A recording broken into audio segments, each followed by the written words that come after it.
Hi, this is Jan Spencer in Eugene, Oregon. I would like to share with you some thoughts and ideas. Uh, this is the continuing of a series of presentations. Let's just go to our screen share right now.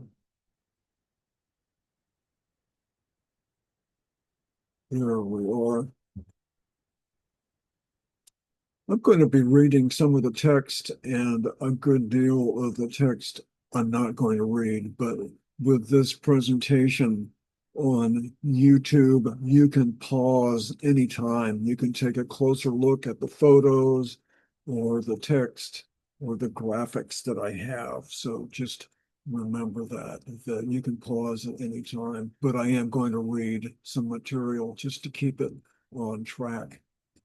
The point of departure for this presentation and series is if one is interested in emergency preparedness, disaster preparedness, they should be interested in paradigm shift and sustainability because the consumer culture and the American lifestyle of excess consumption the consumer culture promotes is the cause of most of the emergencies that create the need for disaster preparedness in the first place. In other words, our overconsumption that most people engage in is the reason we're having more disasters, climate change, floods, fires, etc. We are the cause of the problem. So what do we do about that? Better to make adjustments in our behavior, our society, our economic system sooner rather than later than by default. And that is what paradigm shift is all about, is moving towards sustainability, moving towards lifestyles in a society that can exist into the future. And of course, that would be very different from what we have now. So I've made a number of presentations uh, over the years. These presentations contain a good deal of content I have shared before under the heading of the book I'm writing, A Primer for Paradigm Shift. What is a little bit new is how to enter into this way of thinking. As mentioned, an interest in disaster preparedness is a portal. It is an entry into the realm of paradigm shift. So I've made several presentations before. These are on YouTube.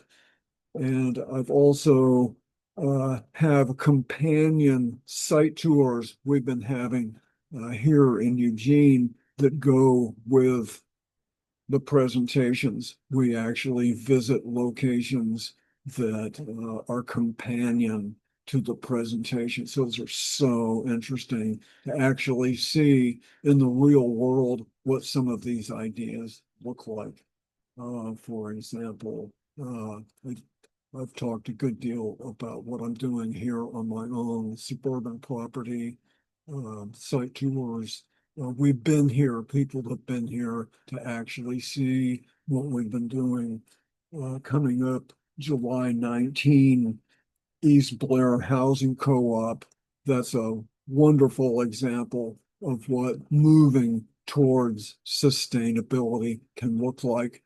It's great to hear the ideas and see the pictures, but there's nothing better than actually going to a location where people are living every day and their lifestyles and their collaborations, their residential housing cooperative already exhibit, already show what moving towards sustainability, moving towards paradigm shift, addressing the issues of disasters and emergencies, what these positive actions look like in real life. That's very exciting.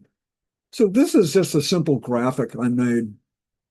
It's kind of a a timeline. This is where we are right now. Of course, the consumer culture, and let's get rid of that. And what we want to do is move towards sustainability. And we can be doing that in our own lives anytime we like as well. So this is not really entirely theory. People are making these kinds of changes, but there are several steps along the way.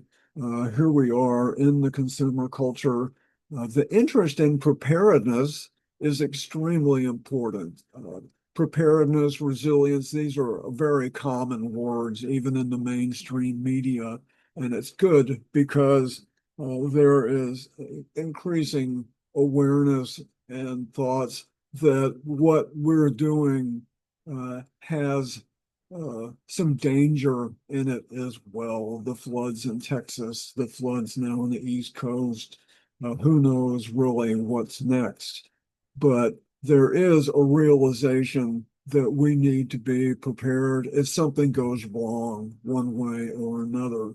So this is very positive, but preparedness tends to be a uh, a reaction. It's not proactive. Preparedness is what do we do if we have these disasters? And of course, many of these disasters are very much related to human behavior. So preparedness is good, but it is reactive. Talking more about resilience begins to enter into the realm of maybe there's something we can do to mitigate the need to be prepared. And these are actions in my chart here that suggest these are actions that support resilience. And then moving a little bit further along, sustainability, that's when we become more proactive. And of course, there are people taking these kinds of actions already. That's what the site tours are about. But this is more taking resilience actions to a greater extent, more people, more focus, more allies and assets, more actions towards sustainability. Is there any guaranteed uh, complete happy outcome from all of this chart right here? I really don't think so. I think we are up a creek, and all the more reason to make the effort to live sustainability and build community in positive ways. I think there's no guarantees just because we mean well this is going to have a positive outcome. I tend to be an optimistic person, but the proverbial off ramp needs a lot more attention from the consumer culture. So, what do we mean by paradigm shift? As used here and in the primer, the book I'm writing refers to a movement towards a present and future where humans fit within the boundaries of the natural world. One of the primary goals of society is to bring out the best and positive human potential, and this society would be served by an honest and accountable economic system. We don't have that right now. So, and of course, this is where we are.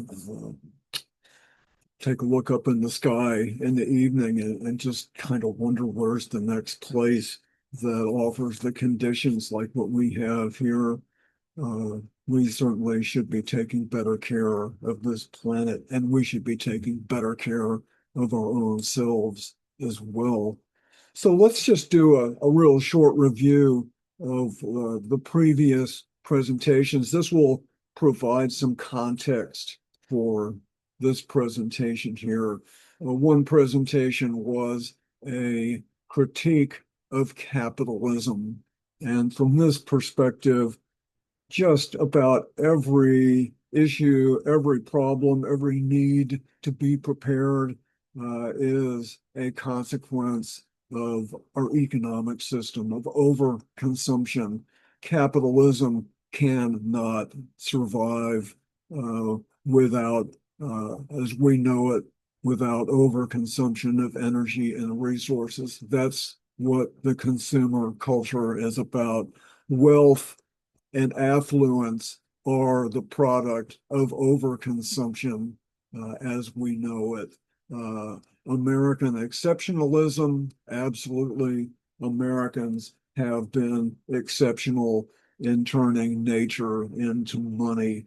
That particular presentation goes into more detail about deconstructing the myths of capitalism. It's not difficult.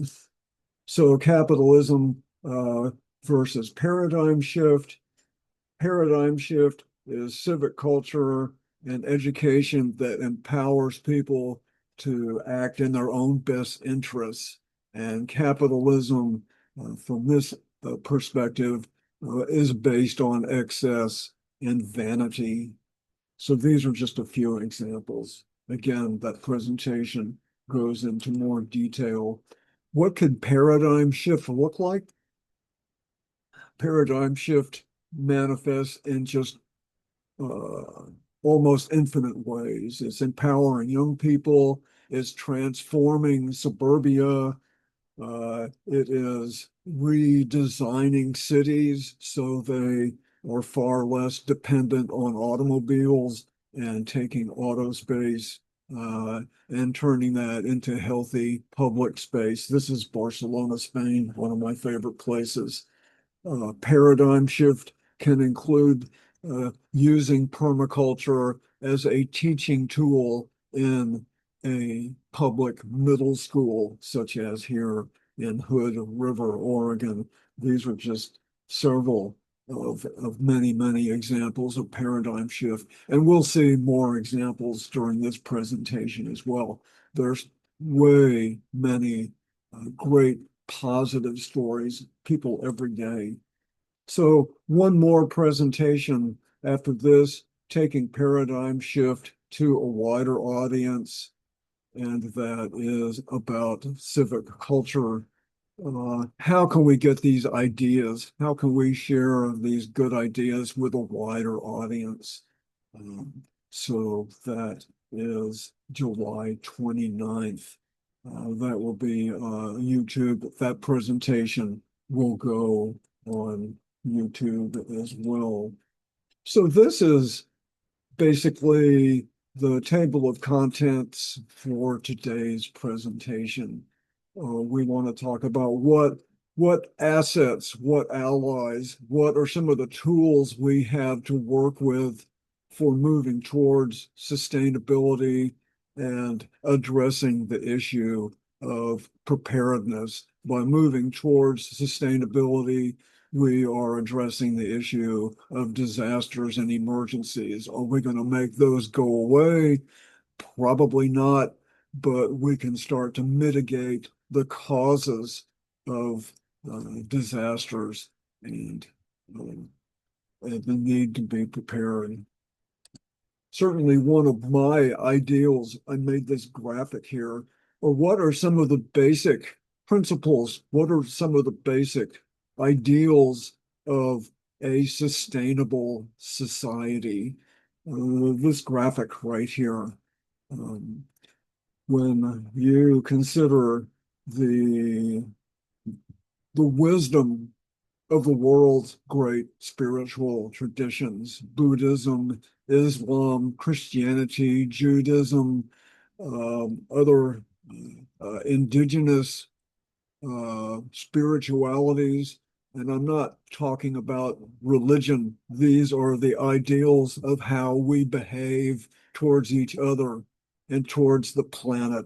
The wisdom of the world's great spiritual traditions, they almost all share these ideals: care for the natural world, modesty of lifestyle, service to the community, uplift of the spirit, and being accountable for our actions. And on this side, these are complementary actions that go well with all of these ideals. And we're going to be taking a closer look at these during our presentation here. Reduce eco footprints, civic culture, building community, allies and assets to work with, how we prioritize our time and money, permaculture, positive human potential. So these are ideas about what is the foundation of paradigm shift and moving towards sustainability, the wisdom of the world's great spiritual traditions. Just a little more text here.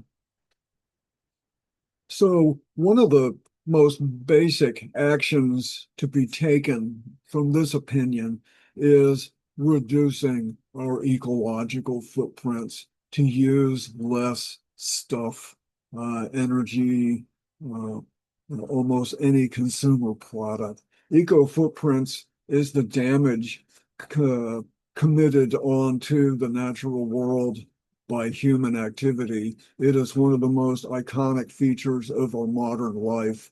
The larger the consumption of energy and resources, the larger the eco footprint. Not every lifestyle is created equal. This image here just shows, for example, uh, another term, the external cost, the damage caused by the products and the lifestyles we're all familiar with. I have a particular interest in transportation, in cars, and urban design.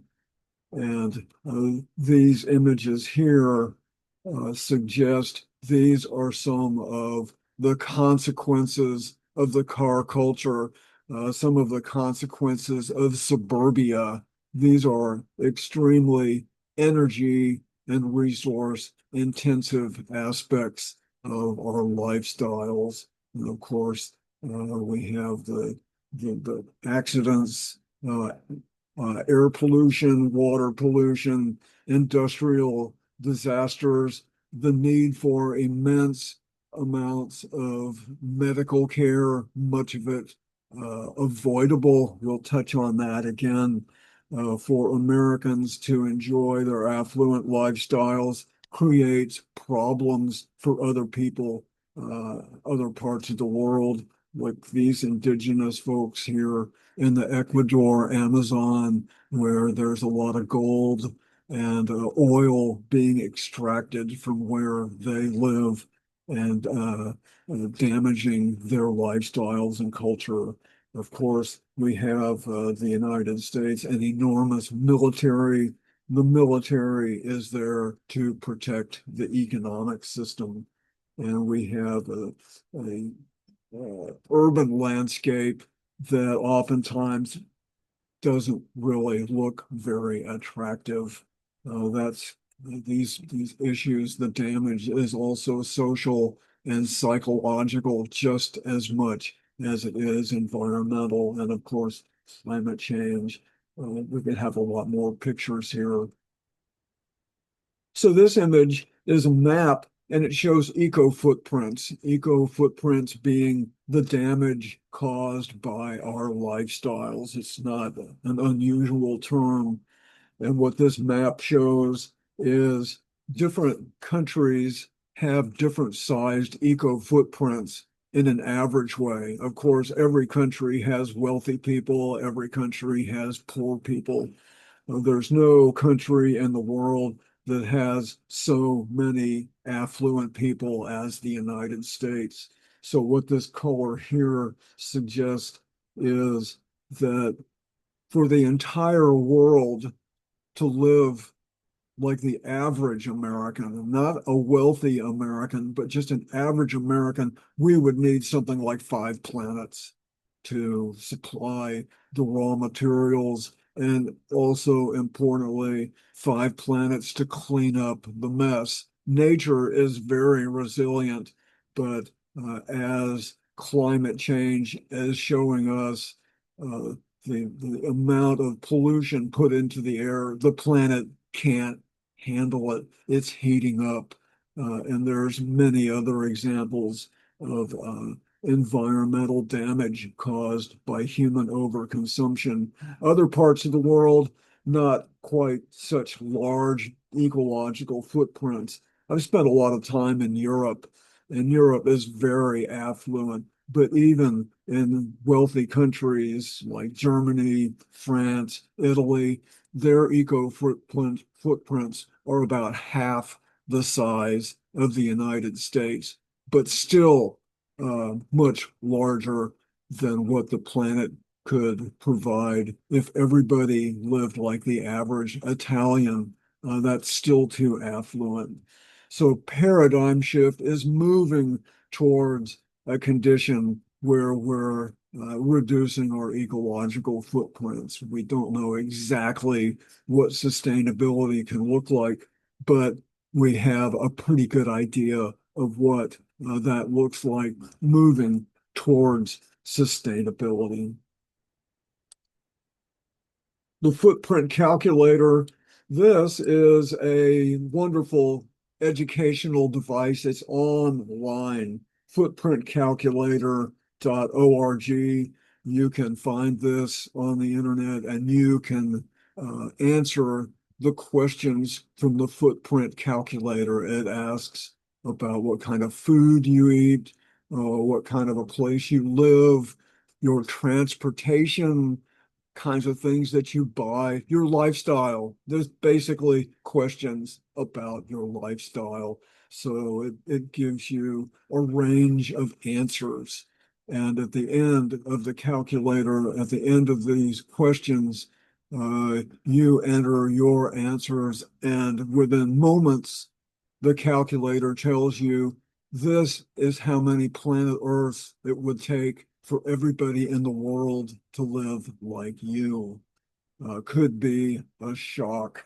So this is a very educational. It's not perfect. I can critique this calculator. There are questions it could ask that could maybe be more a more accurate assessment, but still, it's a very good tool for giving us an opportunity to look at our own lifestyles. And as mentioned, we have social, political, and even spiritual footprints as well. The footprint calculator is more geared towards the environment, but we could also include questions about our own lifestyles, a social, political, spiritual footprints. The consumer culture affects our own way we live and how we view the world and how we even relate to other people. Uh, I use the term social engineering a lot in my book. We've been taught a certain way of living, and the damage is not only to the environment, the damage is our social relationships and even how we look at our own selves. So non-productive consumption and distractions mean lost opportunity to participate and contribute to personal and community well-being. Civic culture, building civic culture, empowering ourselves is a big part of paradigm shift. And this is a graphic representation of what our economic pie chart looks like. We all know that there's a frightfully small percentage of people who own a frightfully large percentage of the nation's wealth and assets. I've heard something to the realm of the most affluent 1% own multiple times more than the least affluent 50%. This disequity in ownership and economic power translates, of course, into political power too. If somebody really thinks we have a democracy, then I would encourage them to take a closer look. of course, there's Democrats, there's Republicans, maybe some fringe parties that don't have any possibility of winning an election, but the system is geared to perpetuate itself. The Democrats, the Republicans, they both serve the existing economic system. They're not quite the same, but they're pretty close. So paradigm shift is moving in this direction. From this perspective, the economic pie needs to be a lot smaller. That is reducing our ecological footprints, but the pie needs to be divided in a more humane way. It doesn't mean everybody has to be the same. Personal initiative should be rewarded if it is a benefit to the public well-being, absolutely. But uh, history shows us when disequity becomes too great, the system becomes unstable, and we're already well into that unstable realm, both with the environment and also with our social structure too. And of course, all of these kinds of ideas are add up to reducing our impact on the environment, improving social civic culture, and this makes for a more stable society with addressing those issues about preparedness and disaster. We're reducing the causes of disaster and disruption by these types of actions. Products of capitalism that are not likely to make the cut to sustainability. My ideas, and other people too, these are not unique to me, but these are just some that I particularly interested in. What might sustainability look like? Um, it certainly would have a lot less of this. Uh, cars, cars are difficult to live without. Uh, do we need to have more cars and trucks than people in this country? Well, the economic system likes that, but the environment doesn't like that. So moving towards sustainability from this perspective, and many other people too, far fewer automobiles, far fewer freeways, different form of transportation in the effort to repair our urban places so cars are less necessary. The food choices we make certainly in a sustainable society, there would be much less animal products, far less animal products, far fewer penthouses, far less spectator sports. I love football. I love basketball. I like sports myself, but these topics occupy far too much time, far too much money. There's more important things to take care of. Suburbia, we just can't keep doing suburbia. That's all there is to it. And suburbia is very important element to the economic system as well. How are we going to live without suburbia? We need to figure out a way. We can also make much better use of what's already here. That's what I've been doing on my own property. Um, the celebrity culture, uh, the economic system and consumer culture is very good at providing distractions that diminish our capacity to imagine alternatives to this way of life. Sustainability would not have all these red carpet events where you have all these celebrities dressing up like it's Halloween. So that doesn't really fit sustainability. Uh, this picture, of course, is Las Vegas, doesn't really fit sustainability. Junk food doesn't really fit sustainability. This would be a long list. I go through, I describe these ideas in my book. in a little bit more detail than this right here. There's lots that doesn't make the cut to sustainability, but at the same time, our affluent culture economic system does provide many products and services that are a big help in moving towards sustainability. Absolutely. There's lots of good things to buy. We'll touch on that topic shortly, prioritizing time and money. We'll get back to that topic. Permaculture is a design system for taking care of human needs in ways that are healthy for people and planet. Permaculture is not magic. It's just simply common sense. Society's economic system can be based on permaculture principles to serve the needs of an uplifted society. Social permaculture is all about creating collaboration and mutual benefits for people and planet. This is a uh, popular illustration of what permaculture looks like.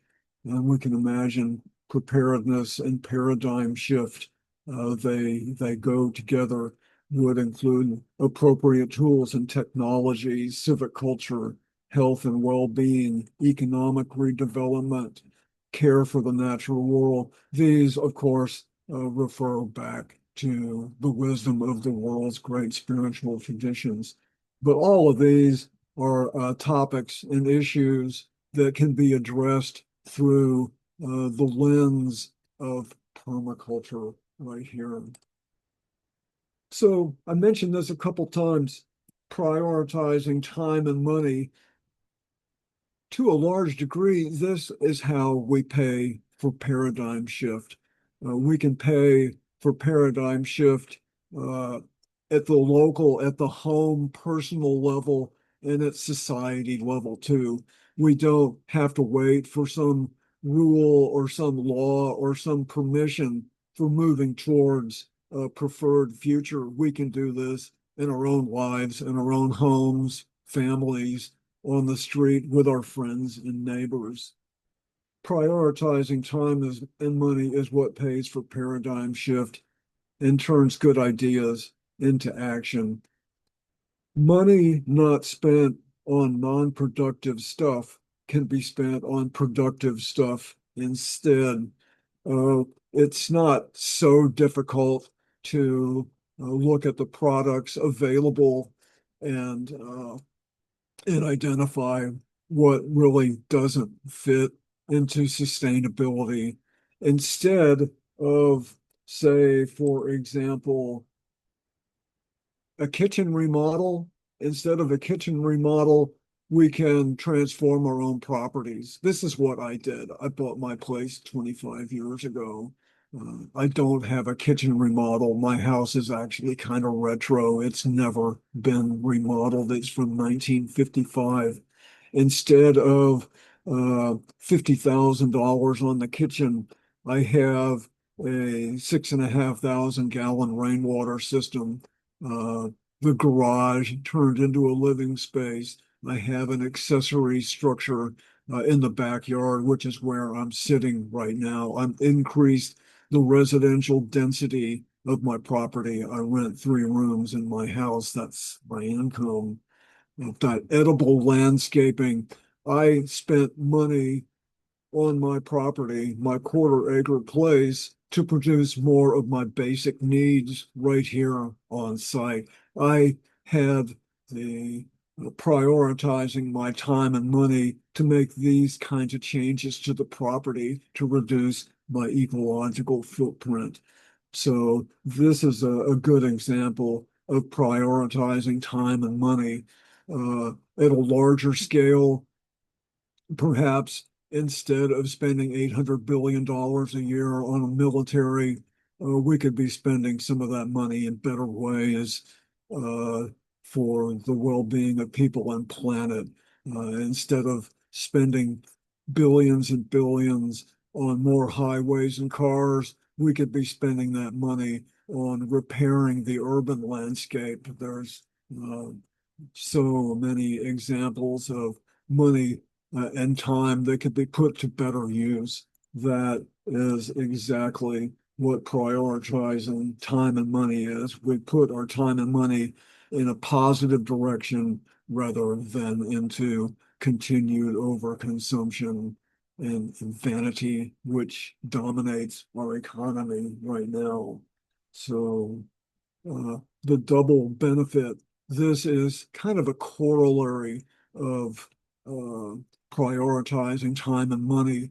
When we spend our money on products and actions that are healthy, then we don't have to spend so much money repairing the damage caused by those products and services that have the external costs. When we don't have so many cars, we don't have so many car wrecks. We don't have so much need for medical intervention.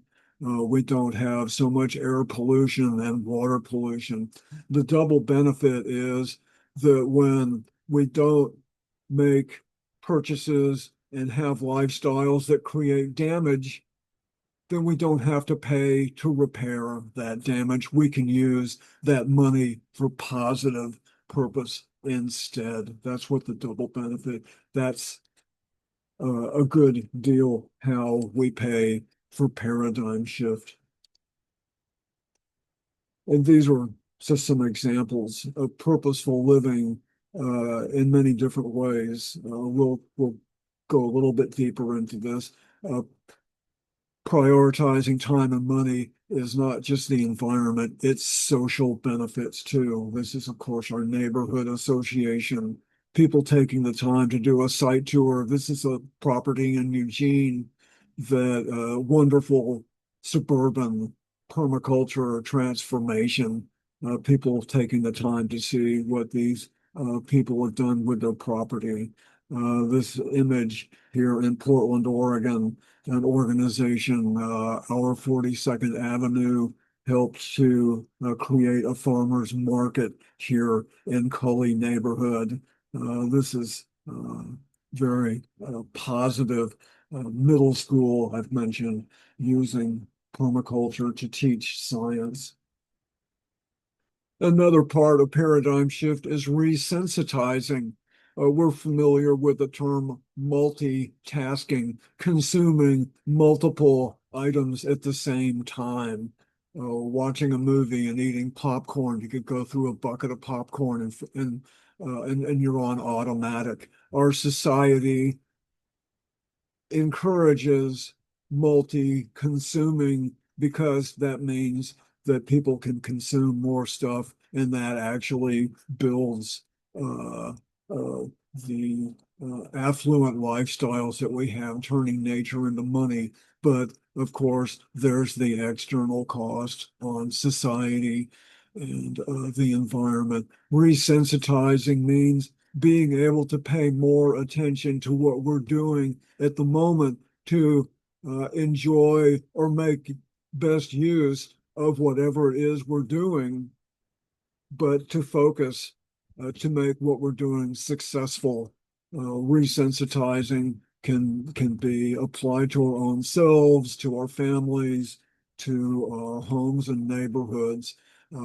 Maybe we can focus in on this wonderful meal we're having and eat less and enjoy it more and be healthier for it as well. That's what resensitizing is about.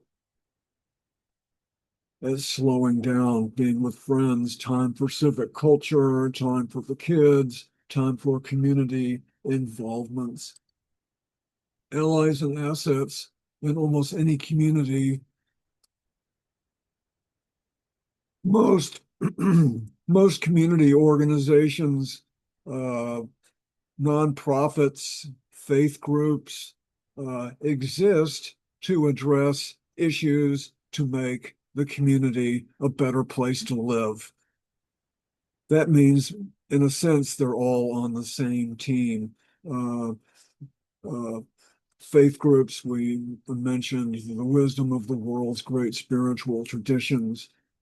Cities have many programs, neighborhood watch, emergency preparedness, mapping your neighborhood. These types of assets can gain a purpose and um, a goal beyond what many of them have. They can become more ambitious with the types of outcomes that they would like to see happen in our society. For example, Map Your Neighborhood is overtly, it's about knowing our neighbors and coming up with some scenarios if there's a disruption, and that's all good. But uh, this program that many cities have, it's for uh, emergency preparedness. Once people meet their neighbors and they make friends and they've got, some preparedness planning where they're going to meet, who has special needs, where to turn off the gas. Once neighbors have this acquaintance with each other, then they can become more ambitious how to collaborate and work with each other for improved lifestyles, for safety and security for themselves, their families, and the environment too. Uh, uh, the my book goes into a good deal more detail about this idea of allies and assets. The American Association of Retired Persons has some very progressive ideals about walkable communities, about healthy diet. That's great. 35 million members. Imagine that in order to sort of become more ambitious with their educational agenda, the AARP uh, explained to its membership, had stories in their publications about permaculture and eco villages and how people are taking these types of actions to live more ecologically and more community minded, becoming more ambitious with already existing good ideas. That's a lot of what we can do. The Scouts, the Red Cross, um, uh, all kinds of community organizations essentially are on the same team. We have a mass movement in waiting. Preparedness, paradigm shift. This is what I like to call the virtuous triangle. We have assets to work with, like permaculture. We have allies, uh, entities in the community, organizations in the community, city programs. Each one of these parts of the triangle acting together can create more of the other. Allies and assets uh, lend themselves to taking action. Actions with assets creates more allies. And of course, in the middle of all this is the vision and the ideas that these are how we can use these existing tools and resources in a more effective way, in a more ambitious way. So this is just a good example of making good use of allies and assets. Uh, in 2015, here in my neighborhood, we hosted the Northwest Permaculture Convergence at our neighborhood recreation center. We had site tours, we had workshops, we had a great outdoor expo, we had plenary sessions. So we were using permaculture, the rec center, existing social assets in our neighborhood. Our neighborhood association was helpful. We put all these together in a very creative way to create an event that we figure 700 people participated in one way or another for the idea of advancing the task of paradigm shift and living more ecologically and in a more socially and spiritually uplifted kind of a way. Another wonderful asset many communities have are neighborhood associations. They might meet once a month. They have agenda. They depend on people in the neighborhood participating. a neighborhood association exists to make the neighborhood a better place. Uh, Permaculture and paradigm shift can become a part of the agenda with a neighborhood association. Here are just a few pictures here in my neighborhood. Um, Events with the city, interactions with the city, uh, citizens helping to restore public property on public space along the river, an event. So these just illustrate the community building and the paradigm shift aspects of what a neighborhood association can do. It's up to the people who participate. Find out if you have a neighborhood association and go to the meeting and see how you might be a part of making the neighborhood a better place. I mentioned another asset, East Blair Housing Co-op. This is the destination for our site tour, actually this coming Friday, if you live in Eugene, of course. When this is a YouTube presentation, so this probably already done.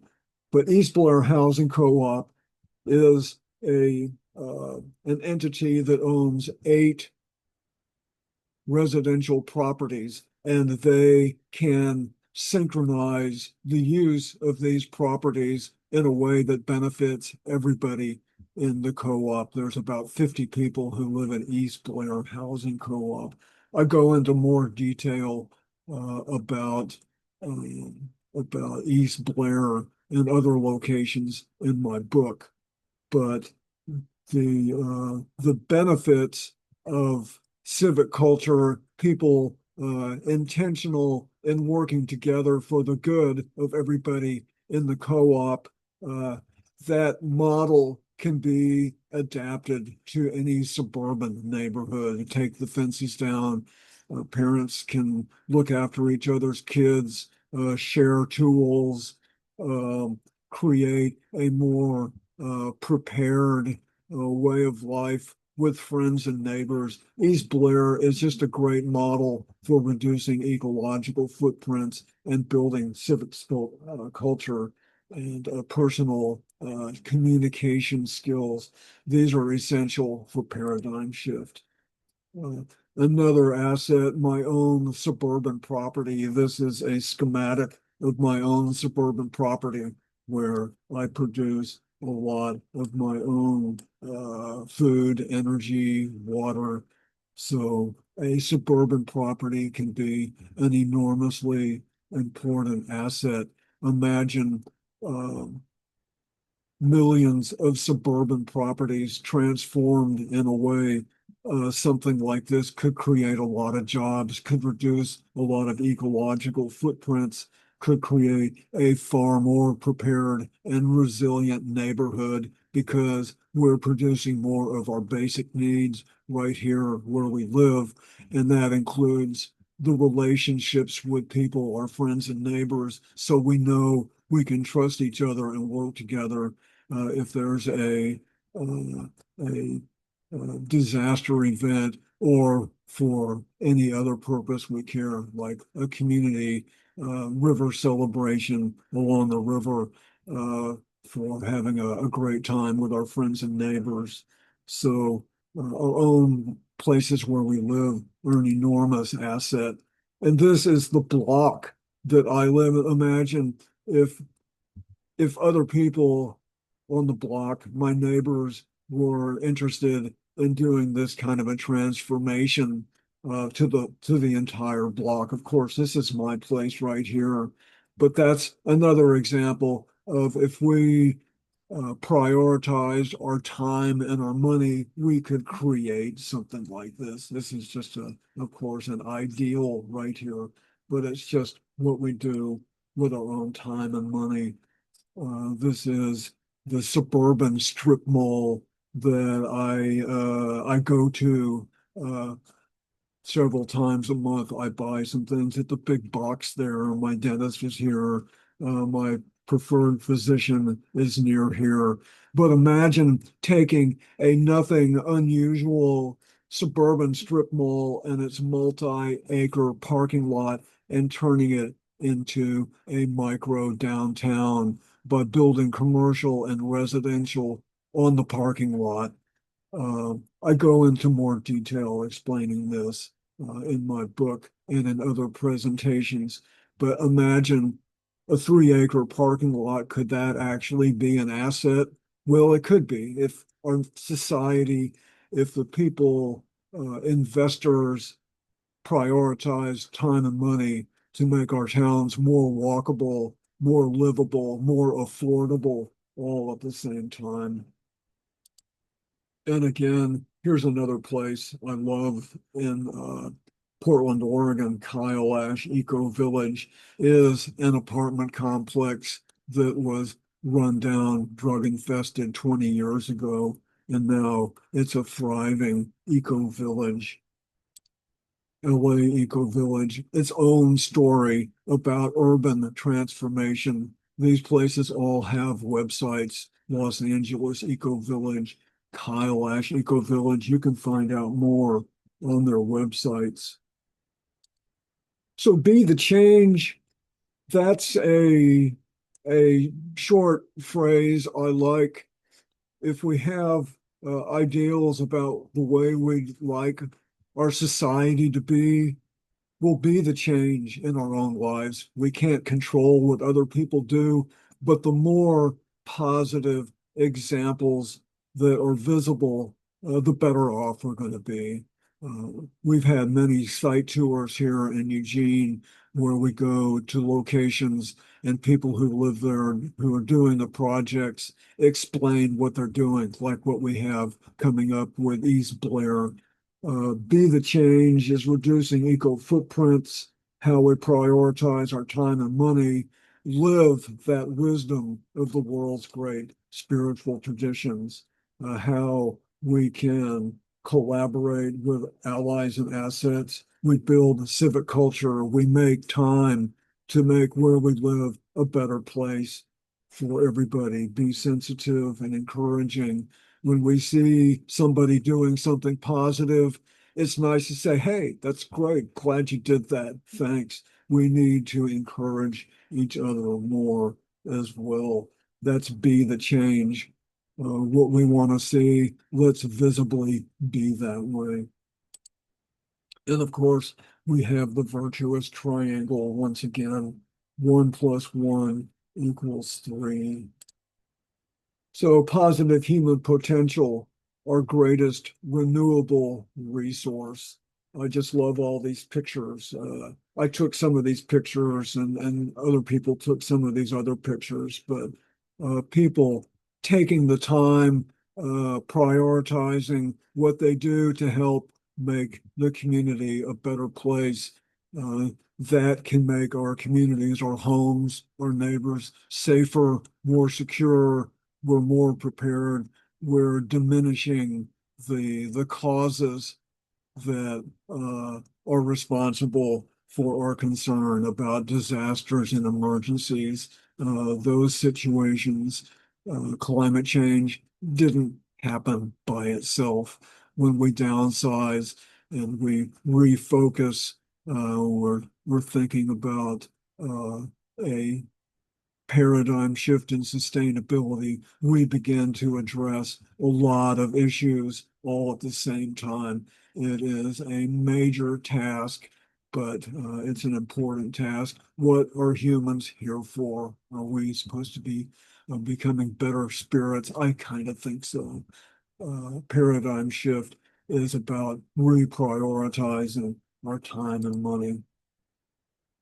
Paradigm shift, preparedness, uh, all kinds of benefits. Again, you can pause on YouTube and take a closer look. So that's what I have. Appreciate your interest. I certainly encourage people to be the change. There's a lot of fun. There are more and more people with these kinds of ideas, and the more and more they come together, interact, enlarge, increase the scale of this transformation. It's just sensible. Humans deserve a healthy, safe place to live, and planet Earth deserves respect as well. Okay, that's what I have. This is Jan Spencer in Eugene, Oregon. Be strong, be safe, be well, but don't be shy.